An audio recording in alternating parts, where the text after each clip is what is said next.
Welcome back to the channel and the first, even though it's part 2, official video of the 86 GT that has been named Rob Zombie. Now I didn't just randomly pull that name out of a hat and say, oh, that'd be great, or I didn't hear the song Dragula as I was driving home, because I don't have a radio in the car, and said, man, that's a great name. No, the name comes from the person, a subscriber to the channel, of course, that owns this car. His name's Rob. And this car could be an extra. If there was a Walking Dead or a Rolling Dead car zombie movie, I'm not sure if this would make Rick Grimes' group's cut, but it definitely make the zombie cut. So we're just gonna roll with Rob Zombie right now. Kind of fits the car. It's definitely got a janky look. And Rob, you know, name's Rob. So I guess the big question is, and there's going to be some talking, so if you don't want to listen to it, might as well just skip on out or skip to the end of the video, or don't watch the video. There's going to be a little bit of talking because people ask questions. How did we get here? Well, you know, I'm always, you know, got too many projects, or I don't really say that, but I've got a lot of projects trying to focus on certain things. Money's always an issue, like with everybody. So why would we take on another project car? Why would we go buy another project car? Well, we didn't go buy another project car. This project car found us. Rob got in touch with us some time ago. It's been a while now. And was asking us some questions about this particular car, some things he was thinking about doing to it. And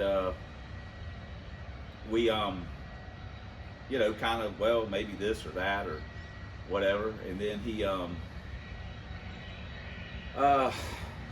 sent us some shirts as well. Some of you guys may have seen them. Say Mini Pro Stock on them. They're very nice. Sent me 2 of them. I appreciate it. I have worn them. But like anything, sometimes life gets in the way, situations get in the way, you know, reality sets in or doesn't set in, and you just start going, you know, do I want to be that guy that, you know, I'm going to fix the car up one day, I'm going to fix the car up one day. And in reality, maybe you never are. I mean, it's just not going to happen for whatever reason that may be. So I received an email from Rob saying, hey, would you be interested in a project car? And sort of like, I'll give it to you kind of thing. Now, I'm not comfortable with things like that. And to be honest, we're just kind of playing this by ear. So as far as I'm concerned, this is really still Rob's car. That's just how I view it. But he reached out to us, and I was intrigued because, you know, he had talked to me about the car before. I knew some of the parts on it and stuff like that. And I knew that it was rusty. I didn't know how rusty. And honestly, neither did he. Because technically speaking, Rob was located in Miami. He's a pilot. He's now out in Honolulu, you know, living the dream. And the car was at his brother's house. That's who me and Pirate picked the car up from, his brother. Now, Rob bought the car back in '99 from a young couple, and it was stock. And he had it for a year or so and added a few parts, the street meat intake and some exhaust, you know, the basic stuff that people get. You know, he bought the wheels, and then he bought the power dyne for it a few years after that. And then he had to have some back trouble and had to have surgery, and that, you know, not driving a clutch car, you know, takes a toll on you a little bit. So the car didn't get driven a lot from like '07 for a couple years. And then he had some personal stuff come up, and the car was at his dad's house, his parents' house. And his father was moving the car back and forth around in the driveway, and decided it'd be better off sitting under a tree with the windows cracked. And that's how we ended up with the beginning of the situation. South Florida, like I say, salt air and everything, water, rain, it's just always muggy around here, humid and everything else around there and here. And it just started eating the car up. He relocated the car to his brother's house. Brother was going to do some work on the car. So Rob had purchased some parts and you know, that situation just never came to fruition. His brother, you know, like everyone else, got a family, got things to do, and wasn't able to get around to it or whatever. So that's when Rob reached out for us. He was originally going to swap most of the stuff like what we were talking into another car. But when he saw us with our 86 working on it and, you know, having some fun with it, he decided this car might be more fun as a drag car. And that's really the direction he was going to head in. So we ended up getting the car, going and getting it just to satisfy. I just can't resist. I just can't resist. And I've had a few days. I haven't been able to closely look at it, but it's been here for a few days, and I've glanced at it here and there.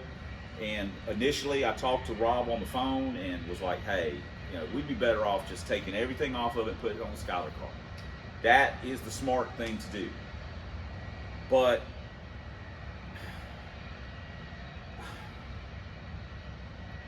I just don't feel that. I mean, I don't. I look at the car, and I looked at the floorboards. We'll look at those in just a minute. And I look at the car, and I'm like, it's to me like looking at Pro Stock again. I mean, that car, Amir was going to part it out. It was just junk, and it is junk. But we've had a lot of fun with it, and honestly, that car's a little fighter. I mean, it's out there doing its thing. It's showing me what it likes and what it doesn't like, and it's just out there just doing it. I know it's got a different motor. I know it's got a different transmission, but the essence of the car to me is the shell. And I don't know. A car evolves. They all evolve, but and that's what I see with this car.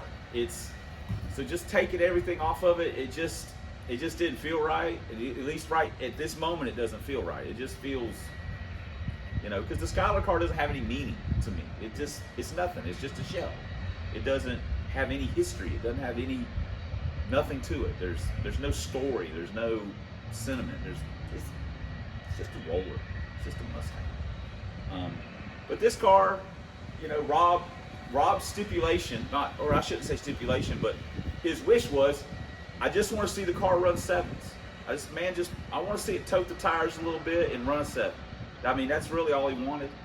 And I'm like, hey, I think if there's one thing that we can do is get a piece of crap 5-liter 5-speed car to run in the sevens. We are capable of doing that. I firmly believe that. I think that our record speaks for itself, that we can stand on that we can get this thing to do what he wanted to do. And so that's where we're at. I mean, I don't really want to give up on the car.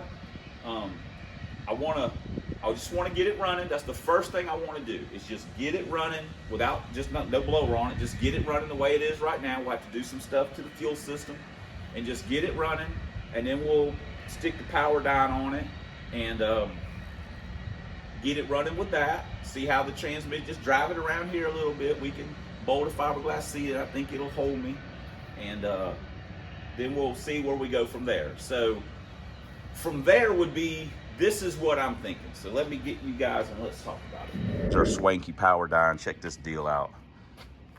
Got that power pipe. Look at this right here. And it's already it's ready for one of the basic blow-off bypass kits. So this is what we're thinking. We're going to do we would do our basic stuff. We're going to deep six the battery crap up front. We're going to deep six the power steering. We're going to deep six the reverse rotation water pump. We're definitely deep sixing the freaking sway bar. Probably going to deep six the front bumper and the fog light bar. We don't need that where we're going.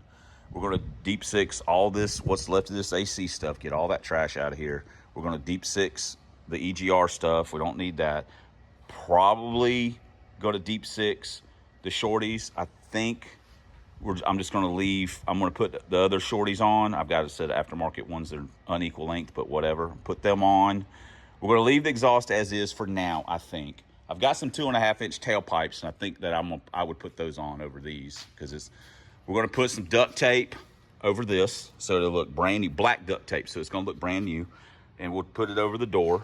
The door's open good too. Hey, check it out. I put some WD-40 on that hinge, yo. This is the problem. This is the main issue for me, is the floors, because it's a T-top car. So structurally, it's floppy. The only thing worse than this is a freaking convertible. So it's floppy. I have no intention of desire to ever take these out or anything like that. He doesn't have or his brother didn't have the key. I could care less. They're never coming out.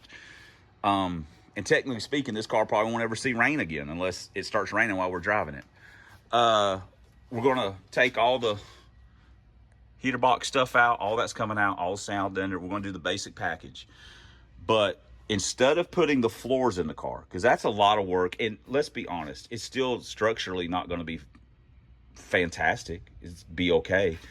The subframe's in good shape. Nothing, the rust is just right all here. So we're going to look at getting one of the through the floor subframes that have the outriggers. And once we put that in, I mean, we'd be golden. Maybe put a hoop in it. Put a hoop and some back bars, or like a 6-point. I know spending money, throwing good money after bad money is not the smart thing to do. But technically speaking, I don't think it would be a ton of money. We'll leave all the factory steering stuff, because what we're going to do is we're going to roll. And he said it ran good. He said transmission worked great. We're probably going to take the triax off and put a Hurst on. That's just how I roll. And we'll probably also, at some point, we'll swap the heads. Now, I'm just foretelling, Hand Puppet, into the future. Foretelling into the future in the crystal ball of where we would end up. The back of the car is, obviously besides this stuff, all this is, we're solid. It's all good. Frame rails are good. We just got to get, a hatch bolted on it and get some, fuel system kind of in it. And I think we do this, we'll put some support under the seat area, and let's bolt a fiberglass seat in it, and let's go race. Let's go run some numbers. We'll put some duct tape over this. I would like to find another sail panel. We'll duct tape this too. And a lot of duct tape going on here. But honestly, this thing looked pretty rad with some black. I know, black drag lights, right? That's my go-to move. That's my go-to move. Put some black drag lights on it. We'd have to do some stuff with the suspension, of course. And I think sevens would be easy. I think it'd run sevens now just with some basic tweaks and stuff. I think it probably would. I wouldn't be shy about it. It's got 373s in it. We will leave those just to get it running and stuff. But I think eventually we'll put like a 430 in it. I got some 31 spline axles back there in the box. We just need a junkyard carrier, which means junkyard trip. And we just roll with that. Torque box, we need a torque box kit too. Now the torque box kit is something that can be removed from the car. Technically speaking, you could cut roll bar out, you could cut the subframes out if you wanted to, but again, how long, if this car gave us 10 years of racing, that's money well spent in my book. Maybe we'll put some OSFO on it, some POR 15 or whatever that stuff is, get the rust slowed down. I don't know. I know there's going to be a lot of people that are going to disagree with this whole situation and that it's stupid, and I agree. I'm on your side, but I don't know. I just can't. I'm sorry. I can't just give up on it right this minute. Maybe I'll change my mind. Maybe down the road something will happen. It'll make me super mad or something, and we'll just whatever. We can always swap it in the future. That's what we have to remember.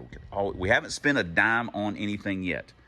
Let's get it running. And we get this thing running, get this power dyne hooked onto it, and take it out here, and it starts blasting tires through third gear with slicks. I'm gonna be like, all right, we putting some subframes in this thing, and we going racing. we going sevens. That's we can do that right now. So I know I got plenty to do. I got a boosted car right here I got to work on. I got a nitrous car I got to work on. I got that's oh gosh, that's what we should name this car. Oh, I shouldn't even have said that. I shouldn't even had that thought run through my head. Call that car Teresa's car. Call it the wife beater. Too bad it's not white. Got to work on Teresa's car some, get her. I just like to get her driving around in it, just to get some stick time, just out on the street, just messing around or whatever. Gosh, I'm telling you, I'm gonna change the name of this car to Wife Beater, just because I think that's funny. I crack myself up sometimes. We got work to do on the FLTD. Love boat, yes. Dragon, no. Got big block car back there, but yeah. So we got plenty to do. Plus pro stock stuff. We got Krusty stuff. I mean, Krusty's getting moved like down the priority list. Hate to say it, but that's just the way things work sometimes. But yeah, a lot of talking. You guys got any questions? Feel free to put them in the comments. Let me know. If it's something where you're gonna call me an idiot, you can go ahead and do that. I'm probably will just say, haha, yeah, cool. Live your life kind of a thing. I'm living mine. So, but I understand where you're coming from. I understand your frustration. But I just got to go with my gut, man. And I got a poo gut, and it holds a lot of emotion. So that's just how we are. The more I look at it, the more I even talk about it, the more I'm talking myself into it. Oh, look. It's got firewall. It's got firewall adjuster. What kind of damn... Is this thing got like a SN... Oh, my God. Does this thing got like a SN type cable or something in it? Jeez. Got a zip tie holding it on. I bet it's got a quadrant in it. It's got one of the oldest Motorcraft oil filters you'll ever see. Look at that thing. That's well used right there. Oh, we got some solid motor mounts for it. But I know I'm just I feel my juices flowing. If you guys get anything on the camera, it's me. Sorry, didn't mean to do that. But yeah, I think doesn't make sense, but I think that's the route we're taking, guys. So everyone get excited. That's just the way it is. Because when you hear this thing chewing, you either get on board or get off the tracks. That's how it is. Because it's coming. Yeah. This thing. Rob Zombie, baby. This thing is a rolling nightmare. All right. 7s inbound. All right. Well, I know it sounds crazy. Probably because it is crazy. Probably because we're crazy. Rob's crazy for letting us haul this thing off. So, Tustin's Restorations is not all it's cracked up to be. He sent this thing not to the restoration shop, he sent it to the drag shop. Tustin's. So one thing, look at that. It's got plenty of Earl in it, son. There we go, keep that back in there. Hell yeah. So, yeah, all right. Well, if you survived all the way to the end of this video, put a rock on, thumbs up, whatever you want to put in the comments to say, hey, brother, I watched all the way to the end. Because like Teresa says, if y'all watching, we're racing. So, thanks for commenting, and I'm sure we'll have a few on this one. Thanks for subscribing. Thanks for all the ways you guys support the channel. You help make this happen. So pat yourself on the back. Give yourself a high five. Especially though, thanks for watching. And until next time on the Substandard Leader and Fox Zombie videos on this here man's YouTube, 1 year only Lincolns and 4 drag vans. We'll see you guys in the next vid. We'll make this happen. Stay with us. We're gonna make it happen.